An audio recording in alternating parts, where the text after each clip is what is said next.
Goeiemôre, welkom hier by ons oggenddiens. Het is lekker om voorreg om volgende die woord met julle te kan deel. Nou na Pastor Nick Jones se besoek verlede week, hervat ons vanoggend ons preekreeks oor Chasing the Sun, S-O-N. Die S-U-N het gisteraand dit nie gemaak nie. Nee. En ons doen dit uit die boek van Prediker, soos julle 2 weke terug gemis het, ons begin het preekreeks Chasing the Sun, die soeke na Jesus, die nastrewe met alles in ons na Jesus. En ons doen dit uit die boek van Prediker. Ek is al gevra, hoekom die boek van Prediker? Dit is seker die mees somberste boek in die Bybel. Dit is definitief nie die tipe boek, en ek praat uit ervaring uit, wat jy in 'n Desember moet lees nie. Dink net gou-gou, harde, lang jaar, jy het hard gearbei, die inkomste lyk goed, en alles gaan goed, en jy maak oop en sê, alles was 'n gejaag na wind. Alles kom tot niks. Definitief nie die boek wat jy in Desember moet lees nie. Maar tog, as jy so 'n bietjie iets van die boek weet, sal jy weet dat dit vorm deel van die 3 wysheidsliteratuurboeke in die Bybel. Boeke wat vir ons geskryf is, woorde wat die Here vir ons gegee het, om ons wysheid te gee, om ons lewens te rig volgens sy wil. En die wysheid waarvan ons hier praat, en waarvan hierdie boeke praat, is nie net, nou het ek kennis gekry.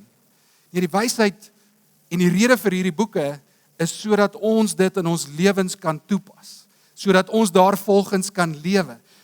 Die Fariseërs en die skrifgeleerdes, bekend vir baie kennis, baie goed geweet van die Bybel. Baie van ons sit dalk volgende, jy weet baie van die Bybel. Die vraag met hierdie reeks is nie net, hoeveel weet jy nie, die vraag van hierdie reeks is, hoeveel van dit lewe ons? Net soos daai liedjie wat ons volgende gesing het. Kennis, Here, U is vir my alles. U is vir my genoeg. Hoeveel van dit lewe ons? Hoeveel van dit lewe ons? Hoe voel dit as jy daar sit by die dokter en die dokter vir jou sê, meneer De Tooy, jammer, maar die kanker is terug. Ons moet weer sny. Dit het so 4 weke terug met my gebeur. Is hy dan nog steeds vir jou genoeg? Is hy dan nog steeds vir jou alles? En so die 3 boeke, die wysheidsboeke, die eerste een is Job. En ons sien, in die boek van Job is hierdie storie van lyding, so 'n bietjie volgende daarvan gesê, nee. So 'n lyding waardeur Job moes gaan, en dis in hierdie soeke na verstaan, dat ons wysheid sien. En dan is daar die boek van Spreuke. Praktiese, kort wyshede, wat ek en jy kan gebruik in ons alledaagse lewe. Hier is vir julle een. Net soos 'n hond wat terugkeer na sy braaksel, so is die dwaas wat weer dieselfde dwaasheid begaan. Nou die eerste prentjie lyk nie so lekker nie, maar dit beskryf eintlik die meeste van ons in die tweede prentjie. En dan kom ons by die boek van Prediker. Boek van Prediker sien ons as hierdie ou man, kom oud, as jy aan die einde van die boek lees jy dat hy sê, hy het wakker geword en hy was op so ouderdom dat hy nie eers meer die voëls kon hoor nie. Baie somber. En dan in hierdie ouderdom van hom, met alles wat hy bereik het, met alles wat hy besit het, gaan lees hoofstuk 2, 'n lang lys, 'n curriculum vitae van alles wat hierdie man vermag het. Dit is ongelooflik, gaan lees dit. Aan die einde, soos wat hy terugkyk oor sy lewe, dan kom hy tot hierdie slotsom, hierdie konklusie, en dis wat hy met ons deel in hierdie boek, dat dit alles was 'n gejaag na wind.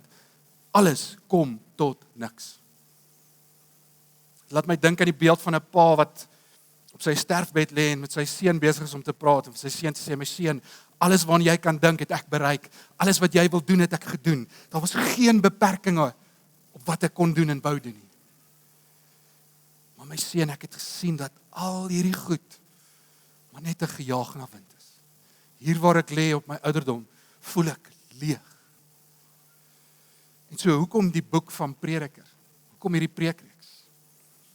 Maar net soos die Prediker, glo ek dat baie mense, baie van ons, jy volgende sit met dieselfde vraag oor die lewe. En net soos die Prediker, soek ons die antwoorde by dieselfde plek, by alles onder die son. Een van daardie plekke, en dis waaroor ons vanoggend gaan preek en gaan lees en gaan kyk, een van daardie plekke is wysheid. Almal van ons het al op 'n stadium gebid vir wysheid en kennis in 'n situasie. En so wat is wysheid? Is dit verkeerd om vir wysheid te bid? Hoekom is wysheid 'n gejaag na wind? En dit is die tipe vrae wat ons vanoggend gaan na kyk in die Bybel. En so julle kan julle Bybel saam met my oopmaak by Prediker 1. En die tema van ons preek vanoggend, strewe na wysheid bring geen geluk nie. Die strewe na wysheid bring geen geluk nie. Prediker 1, ons gaan lees vanaf vers 12. Ek lees uit die 53 vertaling. Ek, die prediker, was koning oor Israel in Jerusalem. En ek het my hart daarop gerig om met wysheid te ondersoek en na te speur alles wat onder die hemel gebeur. Dit is 'n moeilike taak wat God aan die mensekinders gegee het om hulle daarmee te kwel. En ek het al die werke gesien wat onder die son gedoen word en kyk, dit was alles te vergeefs en 'n gejaag na wind. Wat krom is, kan nie reguit word nie. En wat ontbreek, kan nie getel word nie. En ek het myself gespreek en gesê, kyk, ek het groter en altyd groter wysheid verwerf bo almal wat voor my oor Jerusalem gewees het. En my hart het baie wysheid en kennis gesien. Maar toe ek my hart daarop gerig het om wysheid en kennis, onverstandigheid en dwaasheid te leer ken, het ek gesien dat dit ook 'n gejaag na wind is. Want by baie wysheid is baie verdriet. En wie kennis vermeerder, vermeerder smart. Dit is die woord van die Here. Here, dankie dat ons die woord kan oopmaak. Heilige Gees, bid in hierdie oomblik dat U met ons sal praat en die Here in die Vader se hart vir ons sal wys. Amen. En so daar's twee karakters as jy hierdie boek gaan lees, daar's twee karakters wat heeltyd so wissel in hierdie boek. Die eerste ene is die prediker. Die een wat preek, die een wat ons leer, die een wat ons onderrig, die een na wie ons die meeste luister. En dan is daar die skrywer, die een wat skryf alles wat die prediker sê, en so ons sien hoe hulle rolle wissel. Vers 1 van hoofstuk 1 is dit die skrywer wat die prediker aan ons voorstel. Daar is hy, seun van Dawid, koning in Jerusalem. Maar hier in vers 12 voeg hy iets by. Ek weet nie of julle dit gesien het nie. Seun van Dawid, koning oor die hele Israel in Jerusalem. Baie belangrik, want ons weet, daar was nie baie konings wat oor die hele Israel regeer het nie, wat in Jerusalem gebaseer was. En ook nie baie konings met baie wysheid wat hierdie rol vertolk het nie. Ons weet net kort na Salomo se heerskappy is die nasie in twee, die koninkryk in twee geskeur. En so op grond daarvan glo baie mense dat die prediker Salomo is. Nou bestaan daar 'n moontlikheid dat dit iemand anders kan wees, iemand wat homself voordoen as Salomo? Ja. Wat ons wel weet, is wat ons lees en wat ons weet van die prediker. As ons na sy lewe kyk in hierdie 12 hoofstukke van hierdie boek, dan sien ons dat hy 'n man was met bo-natuurlike wysheid. Hy was 'n slim man. Ons weet ook dat as koning hy baie mag en rykdom gehad het. En so daar was eintlik geen beperkings aan wat hy kon en wou doen nie. Ek meen, hallo, wie wil so lewe? Ek. Right, kom ons wees eerlik. En dit is hierdie selfde man wat aan die einde van sy lewe kom en sê, hierdie alles was 'n gejaag na wind. Dit het tot niks gekom nie. Etienne het so mooi verduidelik, vuurtjie getrek, rook, om te verduidelik daai wind, in Engels in wyn, havel in Hebreëus beteken letterlik, dis hierdie wasem. Dis 'n gryp na iets, jy kan dit sien, partykeer kan jy dit voel, maar jy kan dit nie vasvat nie. Dit is die lewe, jy kan nie dit vasvat nie. Dit is gejaag na wind. En so een van die goed sien ons hier in hierdie verse, wat hy na toe jaag, om sin te maak van die lewe, is wysheid. Vers 13. En ek het my hart, belangrike woord, daarop gerig om met wysheid te ondersoek, belangrike woord, en na te speur alles wat onder die hemel gebeur. met sy hele hart. Die woord hart hier beteken letterlik sy hele wese.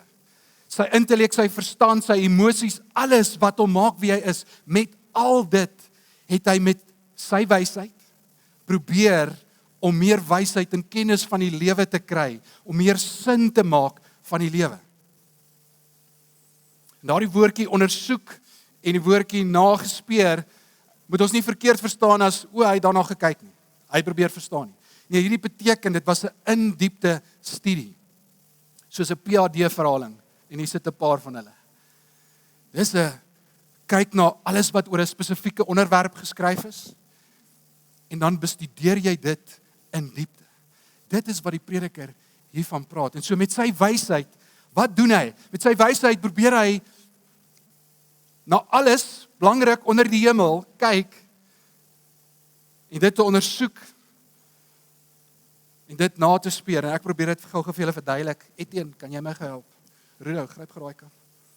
Staan daar by die deur. Gaan na die deur toe. Alright, so as hierdie tou die verteenwoordiging is, trek hom net styf roots. As hierdie tou die verteenwoordiging is van lewe en daai tou moet eintlik by die deur uitgaan, maar ek is bang Rudo kom nie terug nie. As hierdie die lewe is, wat sê hy vir ons? Hy sê in hierdie oomblik toe ek gelewe het, ek die prediker, die wysste man wat nog ooit gelewe het. Sal dit nou vir julle verduidelik hoekom ek sê die wysste wat nog ooit gelewe het. Ek gaan na hierdie deel waar my deel van my lewe in ewigheid gaan ek kyk na alles onder die son, onder die hemel. En met my wysheid, hierdie slim man, wil ek graag sin maak van die lewe deur die lewe te ondersoek. Ek gaan die lewe ondersoek. Kan julle dit sien? Ek gaan die lewe ondersoek. En ek gaan probeer sin maak, want hier in my lewe is daar 'n kromheid. En ek sukkel om sin te maak van die lewe, want iets is krom hierso. En wat is, julle kan maar neersit, maar bly net daar sit, want dan gaan jy kan maar op jou sitplek sit, maar bly jy net daar sit. Gaan julle nou weer gebruik. En wat is die slotsom van hierdie soeke, van hierdie wyse man, vers 14.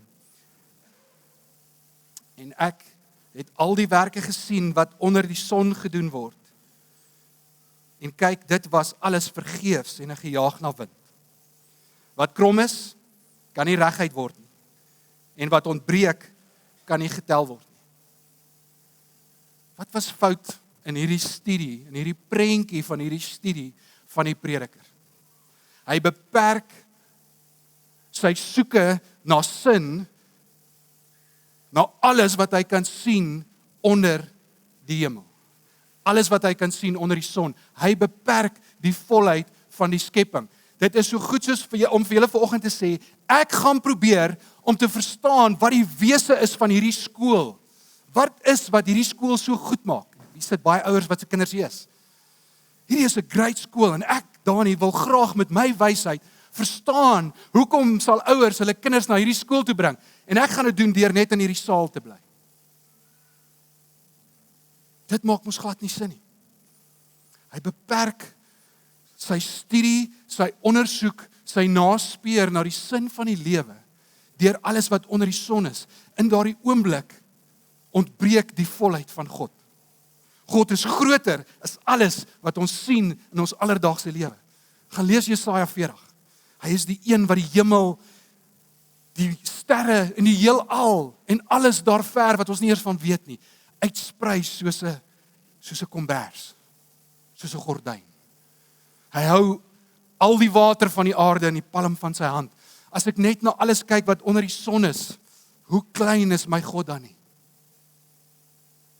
En dan weer eens, kom hy, en hy beperk sy soeke na 'n bepaalde tyd. 'n Bepaalde tyd. Jy sien in die eerste een, met die ontbreek van die volheid van God, vergeet hy om te verstaan en te weet dat God het alles perfek geskape. En dat God die vermoë het, dat dit wat krom is, verwys daarna die lewe na die sondeval, dat God die vermoë het om dit reguit te maak. En deur dit beperk tot 'n sekere tydsgleef, ontneem hy homself om te sien dit wat kom. sien hy nie die een wat kom nie. Sien hy nie Jesus nie. En so vir hom is die lewe krom. Die lewe is gebroken, mense word siek, mense gaan dood. Mense steel, mense moor. Die lewe is krom, niks kan dit reguit maak nie. Maar hy sien nie die een wat kom nie. En daarom uiter hy hierdie woorde, selfs in my strewe om wysheid en kennis te kry oor die lewe, is alles 'n gejaag na wind.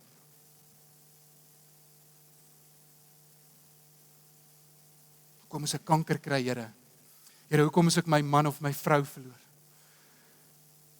Here, hoekom is ek my besigheid verloor? Maak nie sin nie. As ons nie ewigheid in ag neem en wie God is in sy totaliteit nie.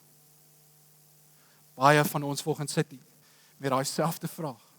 Here, wat is die sin van die lewe? Enige iemand bo 40 het al daai vraag gevra. Yes. As jy nou daar is, begin jy nou die vraag vra. Hierdie voorbeeld in die aandiens sal nie vlieg nie, want hulle verstaan nie wat ons sê nie. Ek het al daai vraag gevra. Here, ek staan op. Ek eet. Laai my kinders by die skool af. Werk hard. Kom huis toe. Eet. Slaap. Staan op. As ek gelukkig is, hier en daar kan mense 'n breek vat. Is dit die slotsom van die lewe? Is dit waaroor die lewe gaan? Klink dit bekend? As dit is wat die lewe is, hoekom het ons dan wysheid en kennis nodig? Julle gaan oud word.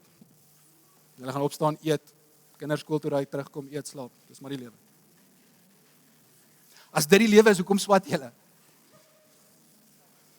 Wat ek nie sê, is dat dit verkeerd is om te swat nie. Wat ek nie sê, is dat dit verkeerd is om aan te hou, om te ontwikkel, jou intellek te ontwikkel nie. Dis nie wat ek volgens sê nie. Wat ek volgens sê is die volgende.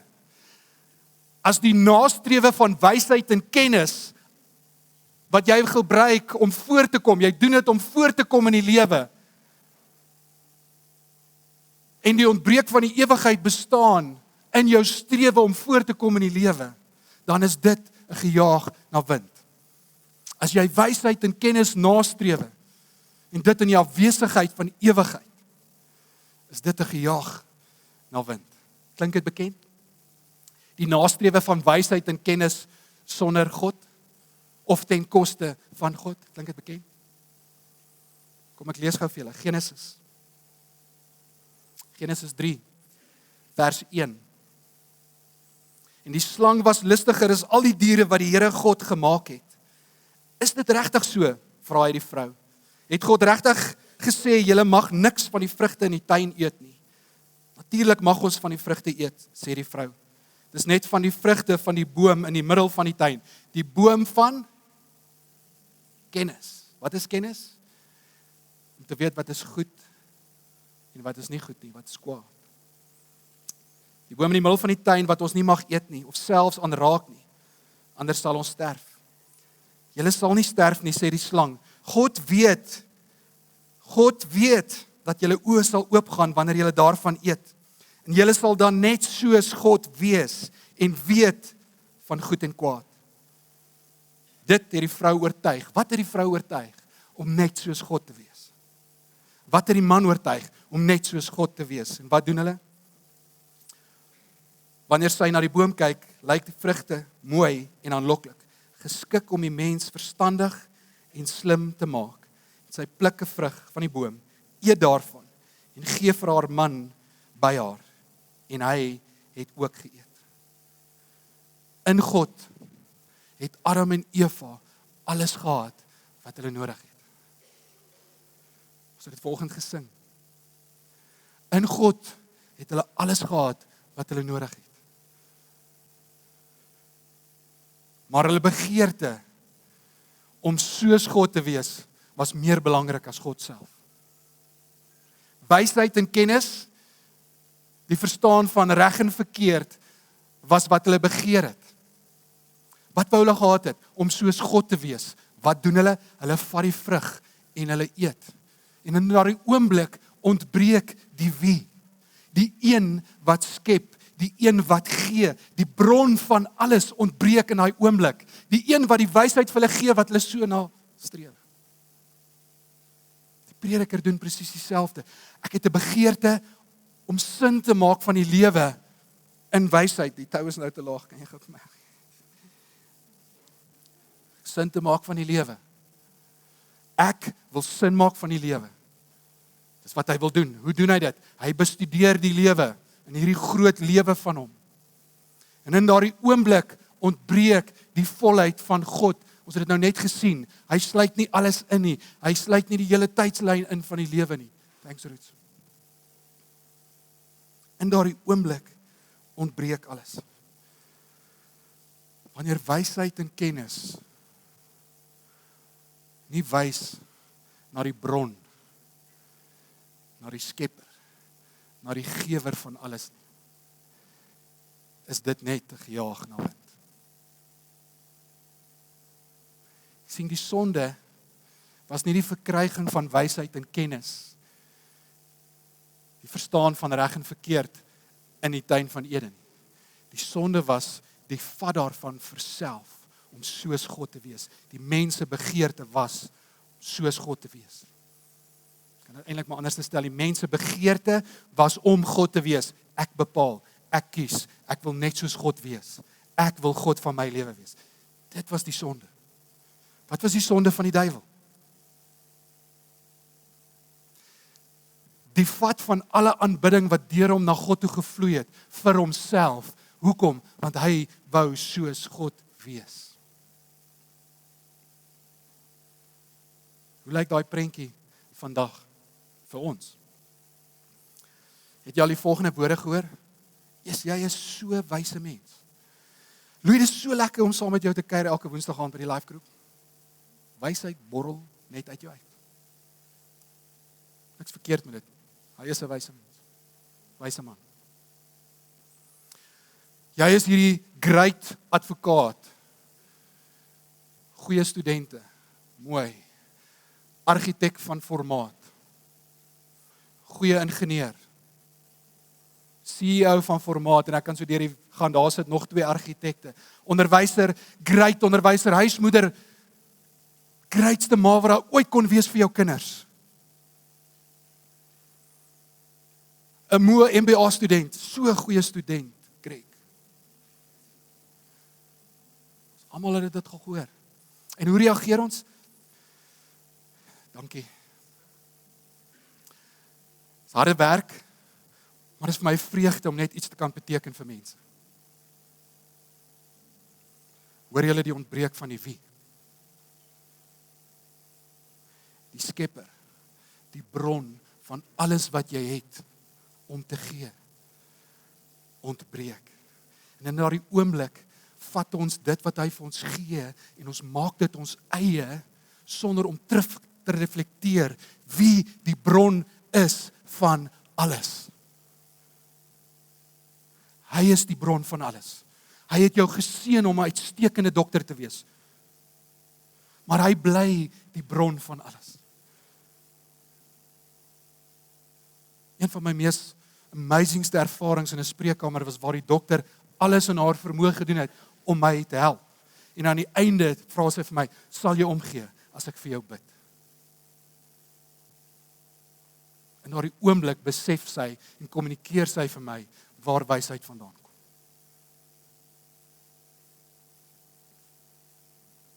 Vers 16 van 1 Prediker. Ek het myself gespreek en gesê, kyk, ek het groot en altyd groter wysheid verwerf bo almal wat voor my oor Jerusalem gewees het. En my hart het baie wysheid en kennis gesien. Sien julle die wie? Kom ons net vir 'n oomblik neem aan dat dit Salomo is wat hier praat. In 1 Konings 4 sien ons dat die Here self sê in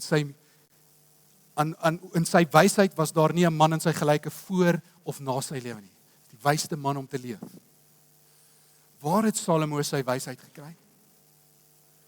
1 Konings 3 vers 7.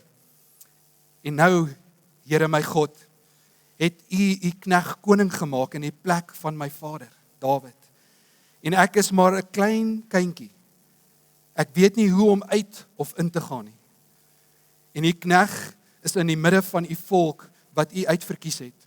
'n Groot volk wat nie getel kan word vanweë die menigte nie. Gee dan aan u dienaar 'n verstandige hart om u volk te oordeel, dat ek tussen goed en kwaad kan onderskei. Sien julle dit? Vra vir wysheid. Wat is wysheid? Om te onderskei tussen goed en kwaad. Want wie kan hierdie groot volk van u oordeel? En die woord het die Here behaag, dat Salomo dit gevra het. God seën Salomo met wysheid. Salomo vra vir God, dit behaag God, dit gee vir God genot, dat ons hom vra vir wysheid in situasies. Dit behaag God dat hy hom vra, Here gee my wysheid, want ek wil hierdie volk, u volk, lei soos wat u wil hê ek moet dit doen. Niks fout met die prentjie nie. Verskil tussen wat ons hier sien en wat in Genesis gebeur het, is Salomo kom en hy vra vir wysheid om te wandel en te lewe dit wat God hom geroep het om te wees. Wat in Genesis gebeur is, die mens kom en hy vat, hy vra nie, om iets te wees wat God hom nie gemaak het om te wees nie. Om sy eie God te wees, om oor homself te regeer, om self te besluit nie. Dit is die verskil van wat ons hier sien. Dalk sit jy vanoggend hier en jou lewe op hierdie oomblik voel krom. Hierdie bekende spreek wat ons hier in hierdie teks lees, wat krom is, kan nie reguit gemaak word nie. Wat ontbreek, kan nie getel word nie. Hierdie spreek is die prediker se gevolgtrekking met dit sy verstaan van ewigheid. Hy kyk na hierdie oomblik in sy lewe en hy sê, dit wat krom is, kan nie reguit gemaak word nie. Die lewe kan nie verander word nie. Daar sal siekte wees, daar sal armoede wees, daar sal pyn wees, daar sal hartseer wees, al hierdie goed sal bestaan. Maar sy gevolgtrekking is nie gebaseer op 'n ewigheidswaarde nie. En hy sien nie Jesus in hierdie prentjie van hom raak nie. En ons weet dat in Jesus alles wat krom is, reguit gemaak kan word. Ons weet dat in Jesus pyn, hartseer, armoede, honger, dood sal verdwyn vir ewig. 1 Korintiërs 1, ek sluit hiermee af, vers 29. Voor God het geen mens dus iets om op te roem nie. Waarop roem jy volgens? Die sing is wanneer jy op daai ouderdom kom, waar jy besef, dit was maar eintlik leeg. Waarop roem jy volgens? Voor God het geen mens dus iets om op te roem nie. Aan God is dit te danke, dat julle met Christus Jesus verenig is. Hy het vir ons geword die wysheid wat van God kom. Jesus het vir ons geword die wysheid wat van God kom.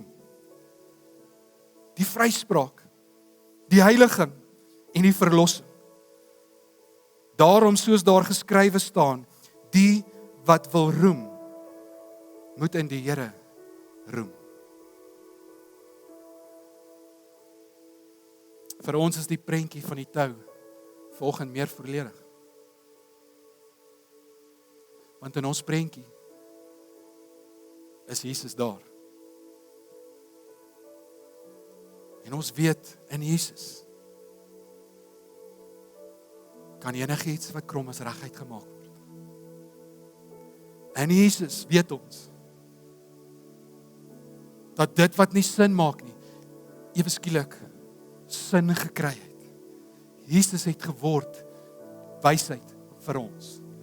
Jesus het vir ons geword die een na wie ons toe moet hardloop. Die een na wie ons toe moet jaag. Chasing the sun. S-O-N. Kom ons sluit ons oë. Soos ek gebid het hierdie week, net oor hierdie diens, vanoggend weer in ons gebedstyd saam voor die diens, net so sterk ervaar, dat so baie van ons is vasgevang in hierdie plek, wat ons goed nastrewe, om sin te maak van ons lewens, om ons sin te gee in ons lewens, en bitter min van dit het te doen met Jesus.